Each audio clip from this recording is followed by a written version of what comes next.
Graça e paz. 1 de Pedro. Estaremos finalizando o capítulo 3 de 1 de Pedro. E por questão didática, eu encerro hoje o capítulo 3 e encerro também esse ano a exposição em Pedro. Tendo em vista que em janeiro eu vou ao sertão com alguns irmãos da missão. E eu acho que eu vou ter no máximo 3 pregações daqui para acabar o ano. Eu vou falar sobre os 3 ofícios de Cristo. Como rei, sacerdote e profeta. Pegando o ensejo do Natal. Então, hoje nós iremos concluir 1 de Pedro 3. Se Deus permitir, ano que vem, se estiver vivo, não sei. Deus o sabe. E Ele me quiser, nós estaremos voltando no capítulo 4 de Pedro. Então hoje eu irei concluir esse capítulo 3 de Pedro. Da última vez que nós paramos, vocês lembram? Onde foi que eu parei? Tem algum crente aqui que lembra? Eu parei, irmão, no capítulo 3, versículo 17. E agora nós iremos olhar do capítulo 3, versos 18 ao 22. Capítulo 3 de Pedro, versos 18 ao 22, todos encontraram? Diz assim a palavra de Deus. Pois também Cristo sofreu pelos pecados uma vez por todas, o justo pelos injustos, para conduzir-nos a Deus. Ele foi morto no corpo, mas vivificado pelo Espírito, no qual também foi e pregou aos espíritos em prisão, que há muito tempo desobedeceram, quando Deus esperava pacientemente nos dias de Noé, enquanto a arca era construída. Nela, apenas algumas pessoas, a saber, 8, foram salvas por meio da água. E isso é representado pelo batismo, que agora também salva vocês, não a remoção da sujeira do corpo, mas o compromisso de uma boa consciência diante de Deus, por meio da ressurreição de Jesus Cristo, que subiu aos céus e está à direita de Deus. A Ele estão sujeitos os anjos, autoridades e poderes. Irmãos, vocês sabem que todo o contexto que o apóstolo Paulo está falando aqui é do sofrimento cristão, do sofrimento que o cristão sofre, do remido sofre, mas não é um sofrimento assim, de uma doença, não é um sofrimento do terremoto, um enchente, porque isso, os pagãos também sofrem. Mas o sofrimento que Pedro está trazendo nesse contexto é o sofrimento por conta da fé. É aquele sofrimento que você sofre de forma injusta, um mal que você não fez, não produziu, e a paga que você dá, a retribuição que você dá, é o bem. E aí Pedro faz uma transição do sofrimento cristão para o sofrimento vicário de Cristo. Até os versos 17 que nós estudamos pela última vez, ele estava falando do sofrimento dos cristãos. Agora ele vai fazer essa transição e vai falar agora do sofrimento de Cristo. O sofrimento de Cristo nós sabemos, ele é singular, ele não tem paralelo. Uma vez que ele sofreu e morreu vicariamente como nosso representante e substituto. Portanto, esse termo, essa forma de Cristo, ela não pode mais ser. Mas existe uma forma que nós podemos repetir e imitar Cristo, que Pedro já falou aqui, é no sentido de sofrermos injustamente e bendizermos aquele que nos faz mal. E aqui, quando Pedro fala do sofrimento cristão, não é dizendo que eu tenho que sofrer para pagar os meus pecados, que nós sabemos que não é assim. O cristão, de acordo com Pedro, se vê obrigado a sofrer cruel e injustamente por causa da sua fé, e só está percorrendo o mesmo caminho que o seu Senhor e Salvador percorreu, quando ele se coloca na semelhança de Cristo e começa a repetir esse mesmo padrão de Cristo. Teve uma porção que nós vemos aqui no capítulo 3, quando ele diz imitai Cristo, que a própria palavra no grego é a ideia de caligrafia. Quem fez aquela caligrafia, você pegava aqui a letrinha, fazia um igual. Pronto, era aquilo que o texto estava dizendo. Para nós imitarmos a Cristo nesse texto. E o restante desse capítulo 3, que nós vamos finalizar hoje, se Deus quiser, é um exemplo claro do sofrimento por amor à justiça. E nos lembra que ele, Cristo, o caminho que ele percorreu foi o caminho do sofrimento para a glória. E com nós cristãos, os seus irmãos mais novos, não é diferente, irmãos.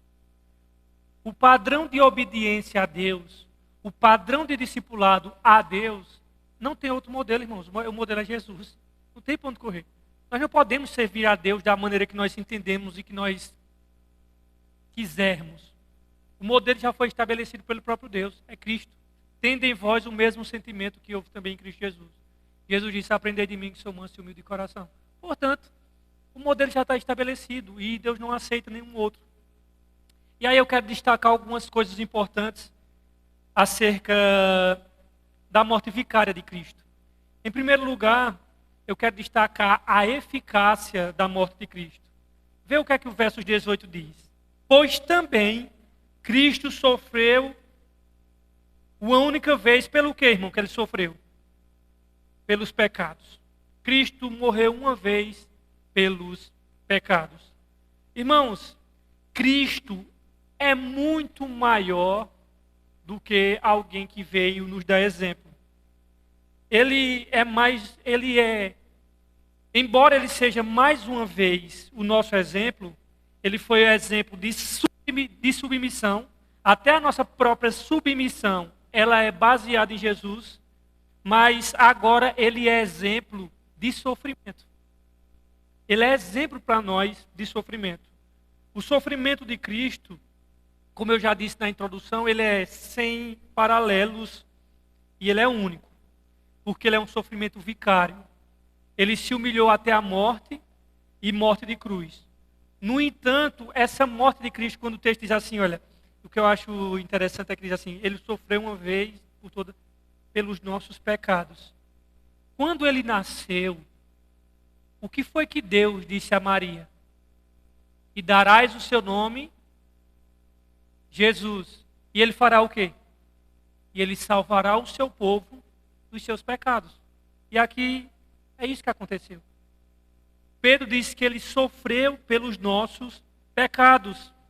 E essa morte de Cristo, ela não, como nós sabemos, ela não foi um acidente, mas ela foi uma agenda que já tinha sido estabelecida por Deus antes da fundação do mundo, irmãos.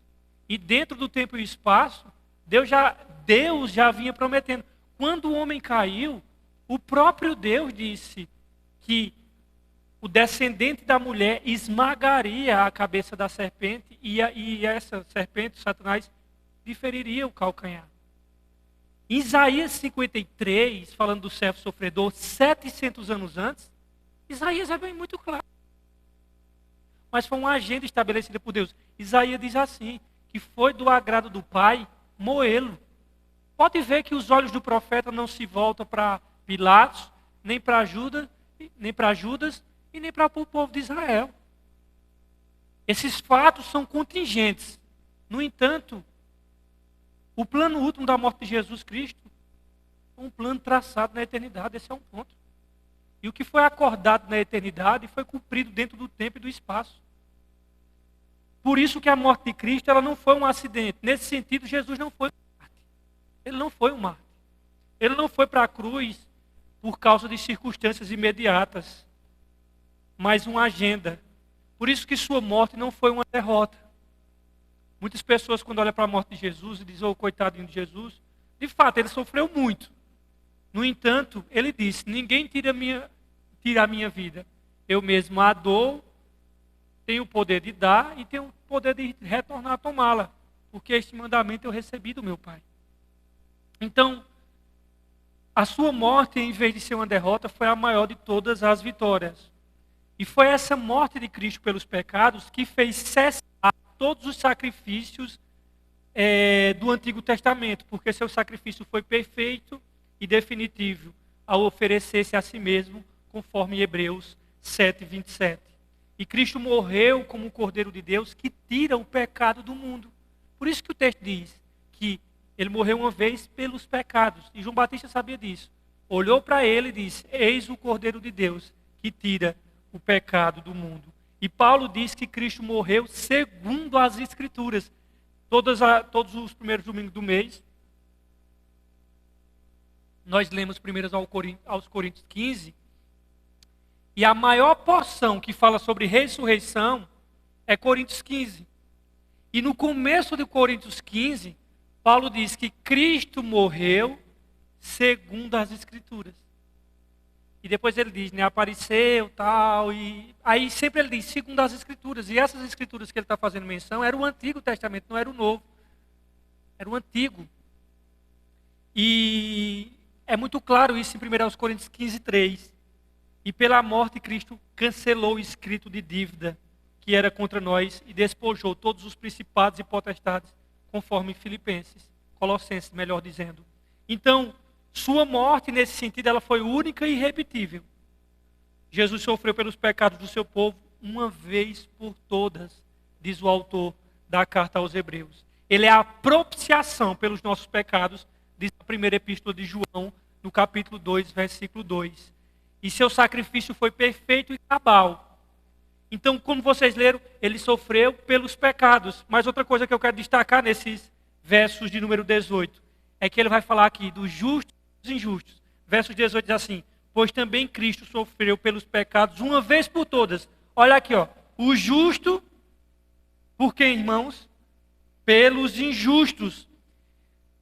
Estamos aqui, irmãos, numa situação, de acordo com o que vocês acabaram de ler, em que toda a humanidade, sem exceção, está colocada de um lado, Cristo está sozinho, posto sozinho do outro lado.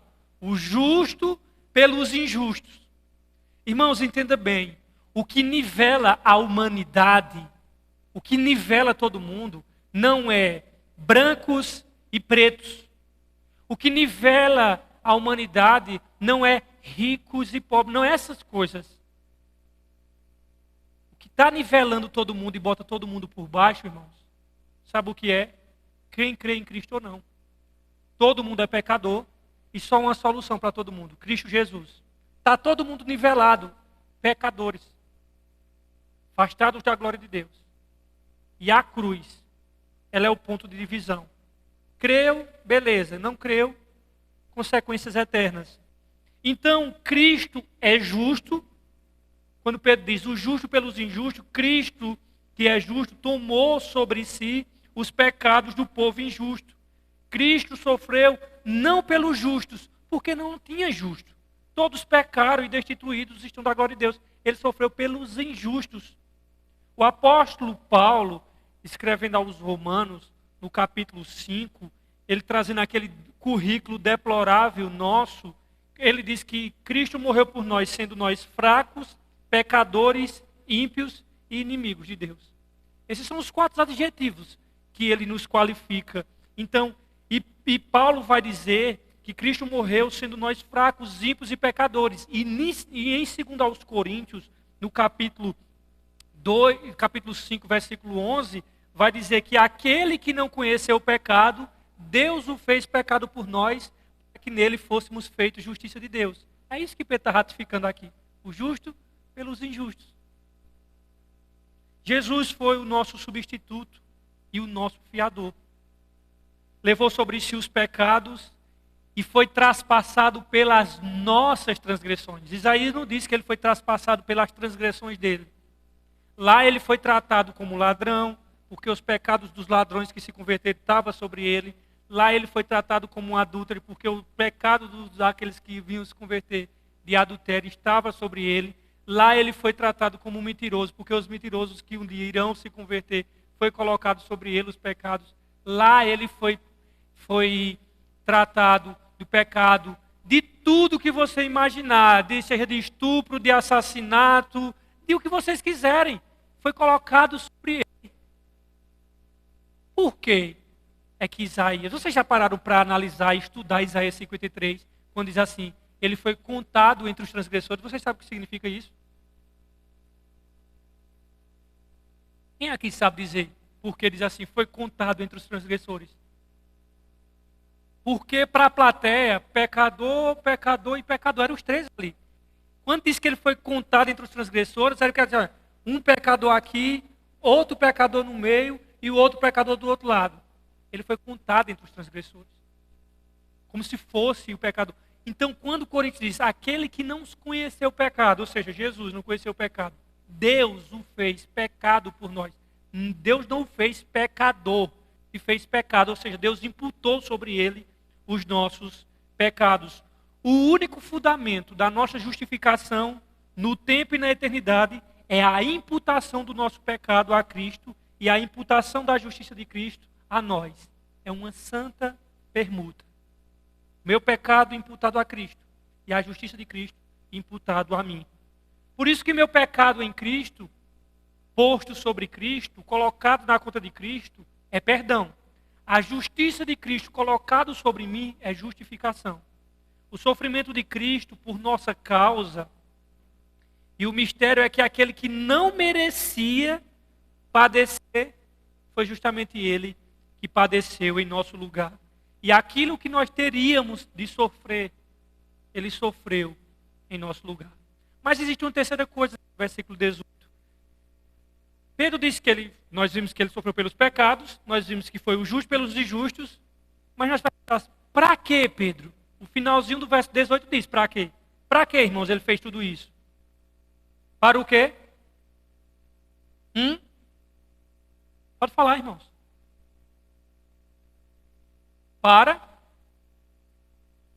Para nos conduzir a Deus. Não é assim que a de vocês diz? Ou é assim que diz que a NVI? No finalzinho é assim, para conduzir-nos a quem? Oi? É isso, levar-nos a Deus, conduzir-nos a Deus. Esse é o terceiro propósito aqui, para conduzir-nos a Deus. Entendeu por quê? Ele morreu pelos pecados, entendeu por quê? O justo pelos injustos. Esse foi o objetivo, irmão. Para conduzir-nos a Deus. O propósito da morte de Cristo foi reconciliar com Deus. Irmãos, ninguém reconcilia amigos. Imagine você chegar na casa da sua mãe e você chegar assim, dizer assim, o seu irmão chegar e dizer, se reconcilie com mãe. Eu estou obrigado com ela por acaso. Ninguém reconcilia amigos. Só se reconcilia o quê? Quem está brigado, né? Quem é inimigos. Então, quando o texto diz que ele morreu para reconciliar-nos a Deus, é porque nós estávamos brigados, o pecado nos separou de Deus. E o propósito da morte de Cristo foi reconciliar-nos com Deus, abrindo-nos o portal da graça e dando-nos livre acesso ao Pai. Romanos diz, sendo, pois, justificados pela fé, temos paz com Deus por nosso Senhor Jesus Cristo, pelo qual também temos acesso pela fé a esta graça, na qual nos estamos firmes e nos gloriamos na esperança da glória de Deus. Efésios 2:18 diz que ele derrubou a parede de separação que havia entre nós. Então, com sua morte na cruz, o véu foi rasgado, ele inaugurou para nós um novo e vivo caminho até a Deus, porque ele é o caminho que nos leva ao Pai. Eu sou o caminho, a verdade e a vida. Ninguém vem ao Pai. Não, por mim, diz o Senhor Jesus Cristo. Ele é a porta de acesso ao trono de Deus. E aí, queridos, o versos 19, o versos 18, aliás, o versículo 19, aí eu entro em cada encrenca, irmãos, na vida. O versos 19 até o versículo de número 21, ele é um dos versículos mais controversos em toda a Bíblia. Essa passagem que nós temos diante de nós, irmãos, é uma das mais difíceis de interpretar em toda a Bíblia. Não espere unanimidade entre a interpretação. Não podemos esperar isso. não temos como chegar num acordo, irmãos, em relação a essa interpretação do versículo 19 até o versículo de número 21. Mas, o que é que diz aqui? Ele diz assim, o verso 19, no qual, diz assim, aliás, a de vocês ainda diz assim, o versículo 18, né? Ele foi morto, mas vivificado pelo Espírito, né? Quando diz assim, Cristo morreu e ressuscitou, né? E foi vivificado no Espírito, as palavras aqui, vivificado no Espírito, podem se referir, ser traduzida, vivificado pelo Espírito com E minúsculo, ou com E maiúsculo. Começa a briga por aí. Essa passagem do verso 19 até o versículo 21, irmãos, ela é uma das passagens mais difíceis de ser interpretada no Novo Testamento, tão difícil que ninguém encontra unanimidade em relação a isso. Eu não vou citar todas as interpretações, porque não daria nem tempo, porque tem tanta interpretação.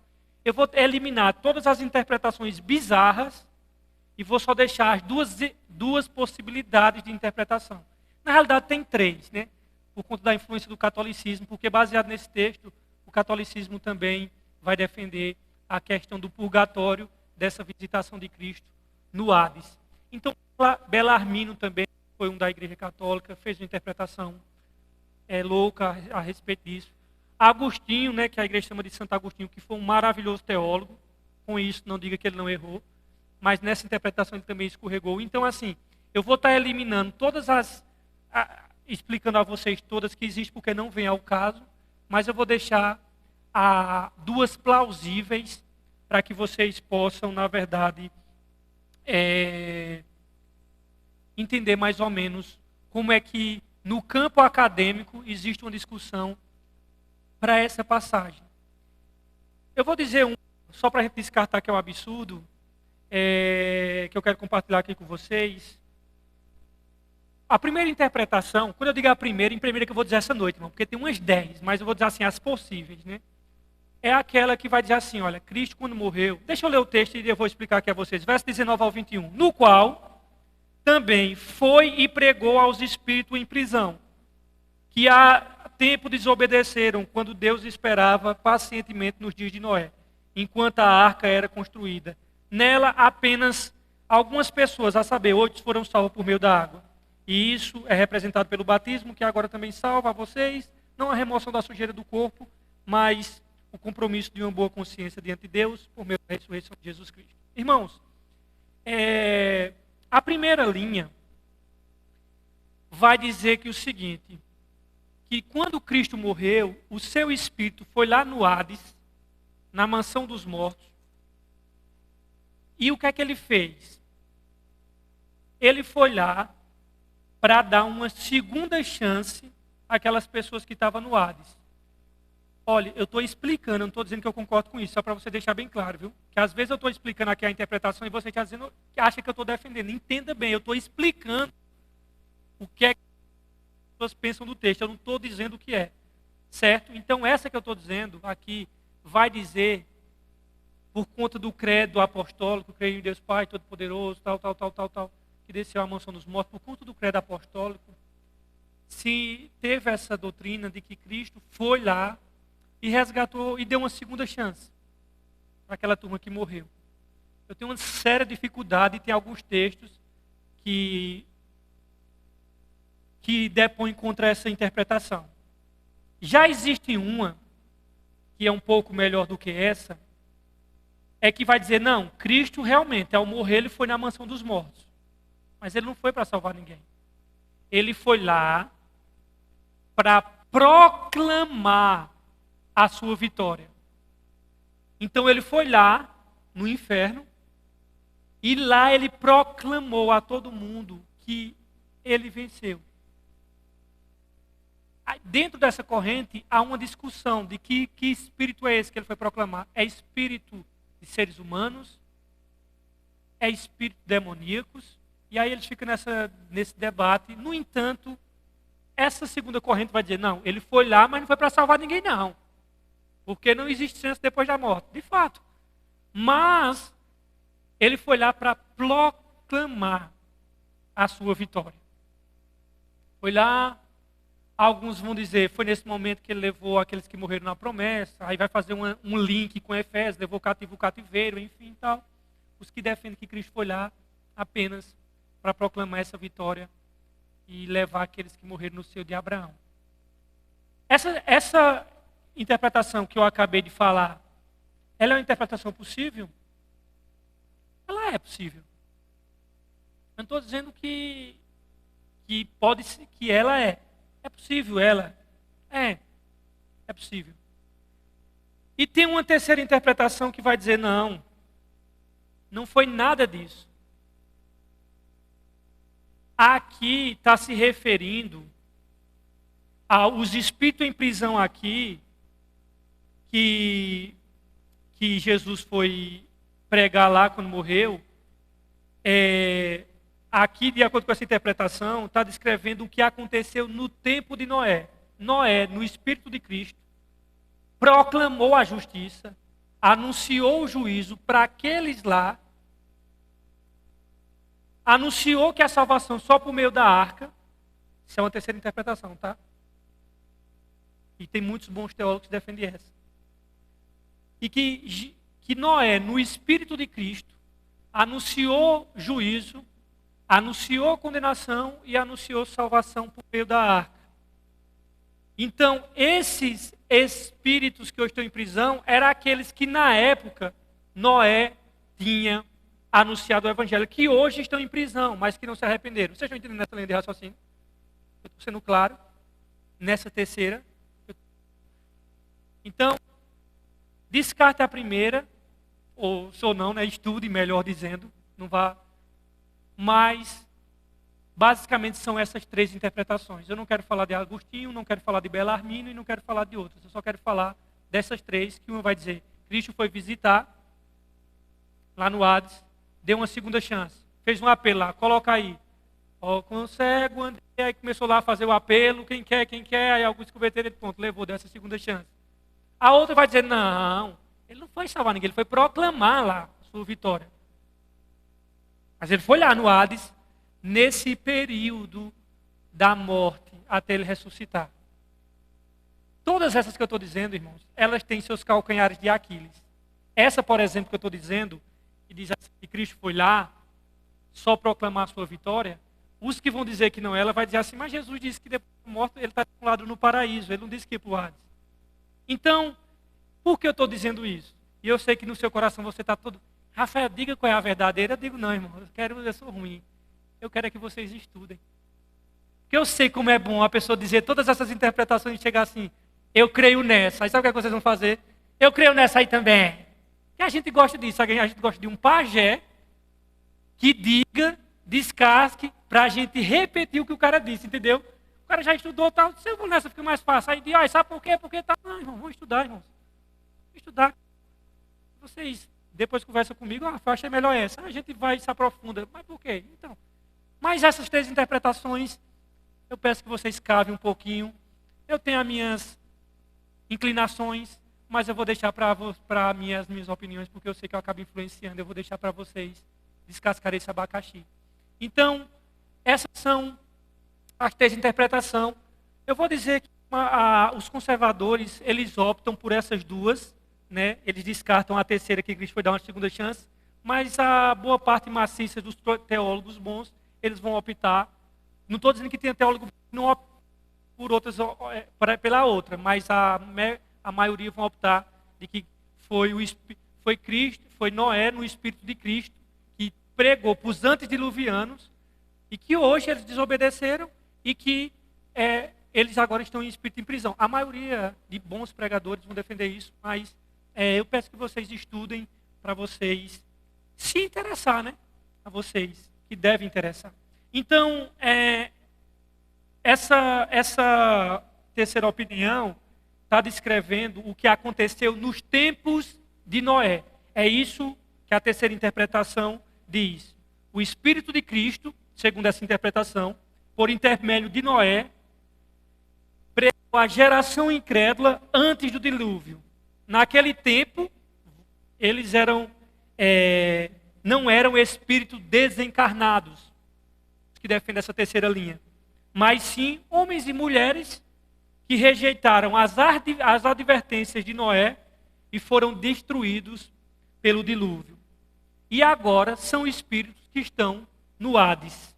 E Cristo, ele vai, e os que defendem essa linha vai dizer que Cristo não recebeu apenas a rejeição aqui na terra. Ele já começou a receber a rejeição desde a época de Noé.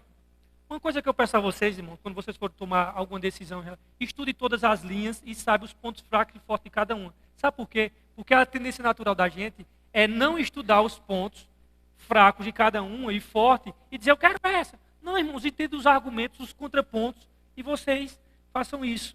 Então, eles vão dizer o seguinte, Cristo já foi rejeitado desde a época de Noé, porque Noé, no Espírito de Cristo, proclamou e dali ele já tinha sido rejeitado. Então, eles vão dizer que a rejeição de Cristo foi antes de Barrabás, antes que o povo de Israel quis entregá-lo.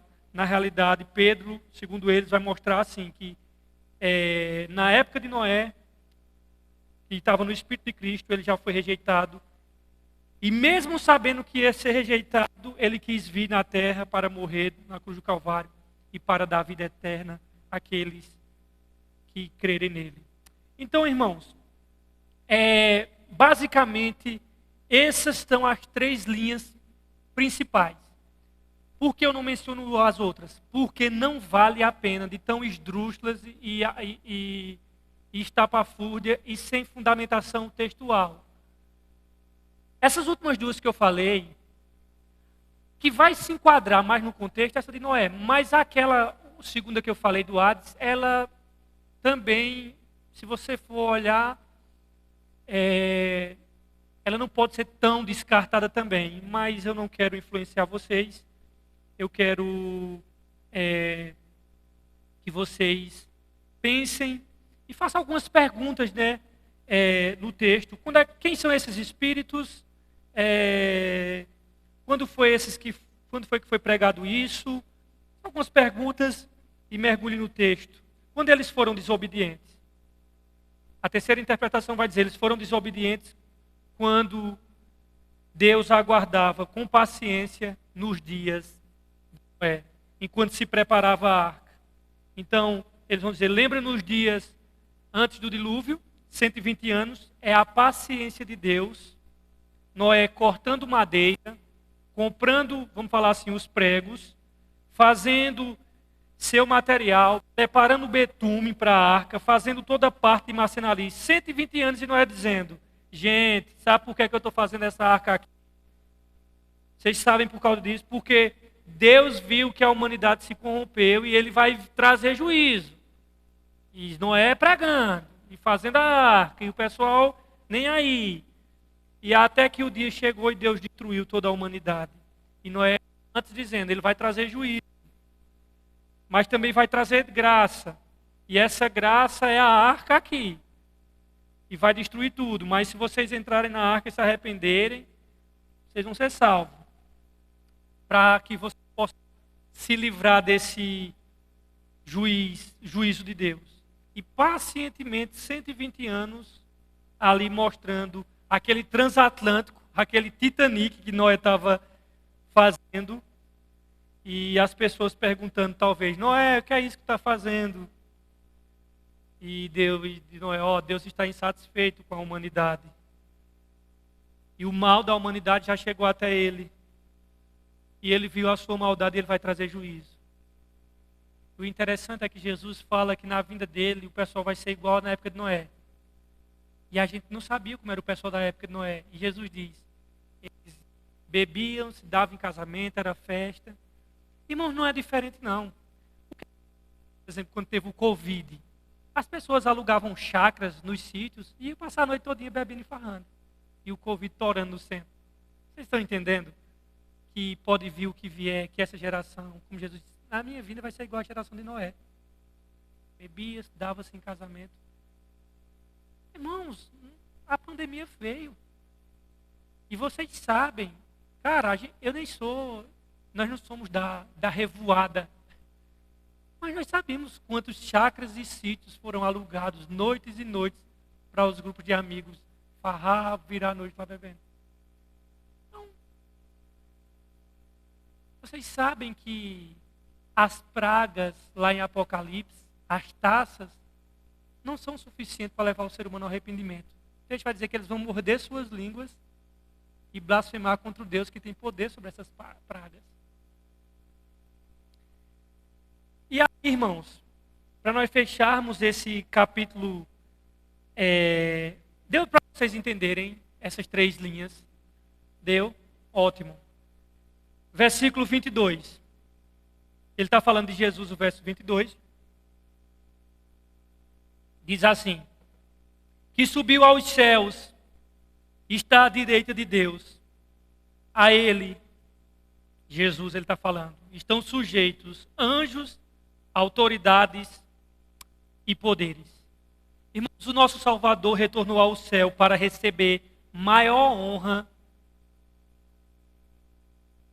imaginável. Esse texto aqui diz que ele subiu aos céus, está à direita de Deus. A eles estão sujeitos, está debaixo do seu pé, os anjos. E aqui, irmãos, demônios e anjos fiéis que não caíram, tá? Por isso que não faz sentido um crente estar com medo de uma pessoa que está possessa pelo espírito demoníaco. Não é uma coisa bonita? Claro que não. Eu já fiz culto nos lares, onde teve pessoas que ficaram possessas na minha frente, derrubaram tudo. Realmente é uma coisa impactante de se ver. Mas não há motivos para nós ficarmos com medo, porque tudo está debaixo dos pés de Jesus. O texto está dizendo, ele foi sujeito. Anjos, autoridades e poderes. E aí, irmãos, ele está ao lado direito de Deus Pai. Tem em suas mãos o livro da história. E o livro do governo, do curso, quem dirige é Jesus, irmãos. Por isso que o livro de Apocalipse foi escrito para mostrar que o pau pode estar cantando aqui na terra, mas existe um Senhor soberano no trono do universo. O lugar onde Cristo foi colocado, versos 22 diz, à direita de Deus Pai, representa poder. Mateus 26, 64 fala sobre isso. E Jesus lá em Mateus diz assim, todo o poder me foi dado nos céus e na terra. Esse lugar que foi dado a Jesus é um lugar de honra, de acordo com Atos 2:33. Esse lugar que foi dado a Cristo é um lugar de descanso, de acordo com Hebreus 1:3. Tudo foi colocado por escabelo dos seus pés. Vocês sabem o que é escabelo dos seus pés? Escabelo dos pés é aquele banquinho pequeno, onde você senta numa cadeira e bota os calcanhares naqueles banquinhos pequenos, não tem? Pronto. Tudo foi colocado debaixo dos seus pés. Esse lugar é um lugar de intercessão, de preeminência e de domínio. Todas as coisas do mundo dele. E Cristo, eu quero que você entenda, hoje ele está revestido de toda a autoridade. Todo o poder pertence a Jesus. Céus e na terra. Ficando-lhes subordinados anjos, potestades e poderes. O termo anjo inclui aqui anjos bons e espíritos maus. Tanto anjos fiéis quanto os demônios estão subordinados a Cristo. Eu nunca vi Jesus mandar um demônio sair e ele dizer assim, não, eu sou ruim, eu vou ficar. Eu nunca vi um demônio desobedecer uma ordem de Jesus. Vocês já viram? Até eu estou procurando na narrativa, Jesus dando uma ordem ao demônio e o demônio contrariando ele. Nunca encontrei isso. Eu nunca encontrei Jesus dizendo assim, cale-se, espírito imundo. E ele dizendo, não, eu vou falar, que eu sou o demônio, eu sou o maioral. Não, eu só vejo ele se calando. E dizendo assim, viesse-nos, eles têm uma noção de cronologia e uma questão de juízo. Ele diz a Jesus, viesse nos perturbar antes da hora, bem sabemos que tu és o Cristo de Deus. Não nos lance no abismo, mas permite que entre nessa manada de porcos. Jesus é tão bom que atendeu os miseráveis. Vai, entra. Isso nos motiva a orar, porque se Jesus atendeu até os pedidos do demônio, irmão, ele pode atender o seu também, que é um capeta, mas ele atende. Então, irmãos, o que é que acontece? Todo o poder pertence a Jesus. Ele dá uma ordem ao mal, o mal obedece, uma ordem ao vento, o vento obedece, uma ordem ao demônio, o demônio obedece. E não é não, é uma legião. O demoniado de Gadareno não tinha governo, não tinha família, não tinha ninguém que segurasse o danado, as correntes, ele quebrava tudo. E quando Jesus diz, qual é o teu nome? Ele diz, meu nome é legião, porque nós somos muitos. E Jesus expulsa. E o cara volta para casa sã e consciente, e com uma vida digna. Andava nu e se ferindo com pedras. Volta para casa vestido e com barriga cheia. Jesus vestiu ele, deu o que comer a ele. Jesus traz dignidade aos piores dos seres humanos. Por quê? Porque ele é o rei do universo. Ele é o Senhor da toda a terra. O inferno está subordinado ao Senhor Jesus, irmãos. Vocês estão pensando que Jesus, ele está numa quebra de braço com Satanás, aí Satanás às vezes está vencendo a Jesus, aí bota aqui, aí 45 minutos do segundo tempo, 2-0, 2-1 para Satanás e Jesus se esforçando. Irmãos, a gente expulsa esse Cristo em nome de Jesus, porque esse não é o da Bíblia. Ele venceu. Ele não está com disputa com ninguém, irmãos.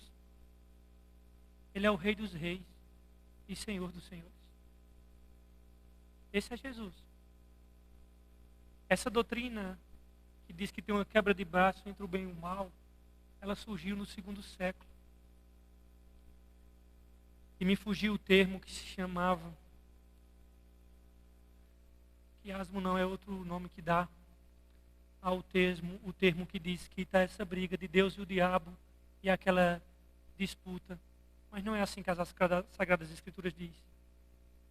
Cristo, após sua vitória sobre as potestades do mal, de acordo com Colossenses 2,15, ele triunfou sobre eles mesmos na cruz do Calvário e os expôs à ignomínia. A ressurreição de Cristo e a sua morte.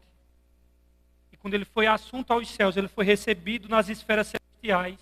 E é de lá onde ele governa todo o universo. E ele é entronizado como um regente do universo, à destra do Deus Todo-Poderoso.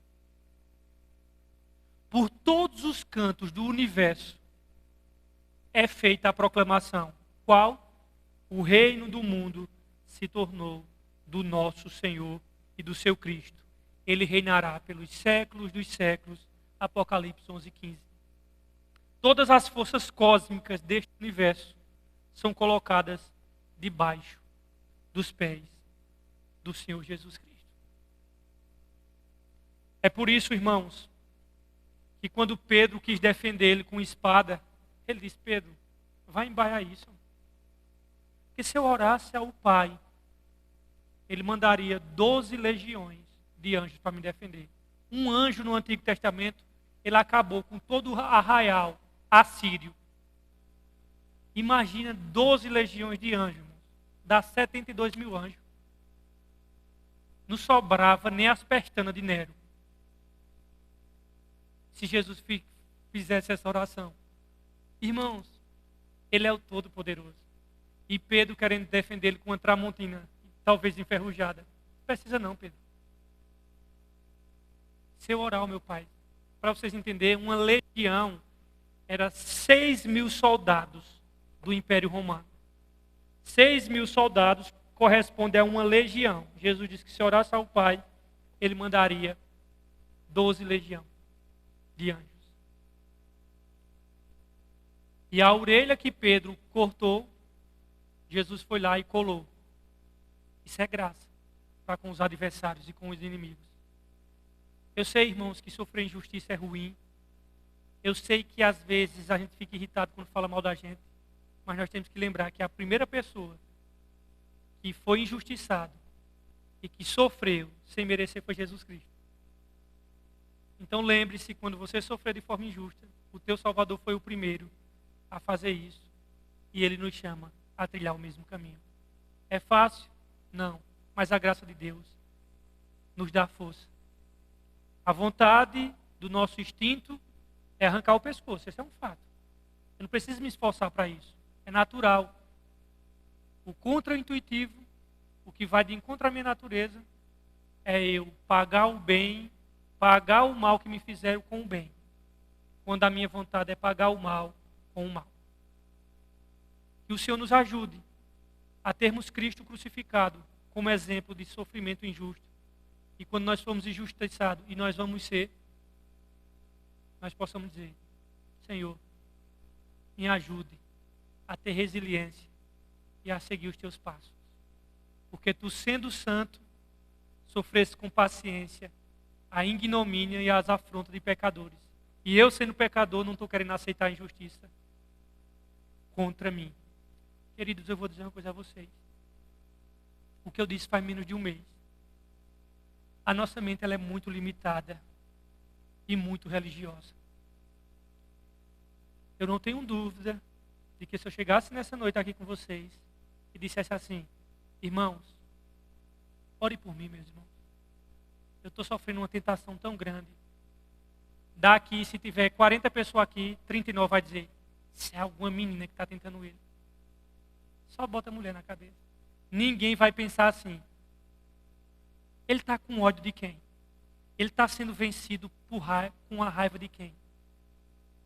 Qual é a tentação do ódio que está tomando o coração dele? Não, porque a gente se tornou um povo que só pensam em órgãos genitais. Ninguém trata a tentação como a vontade de descontar na mesma moeda. Irmãos, uma das coisas mais sedutoras é pagar o mal com o mal, irmãos.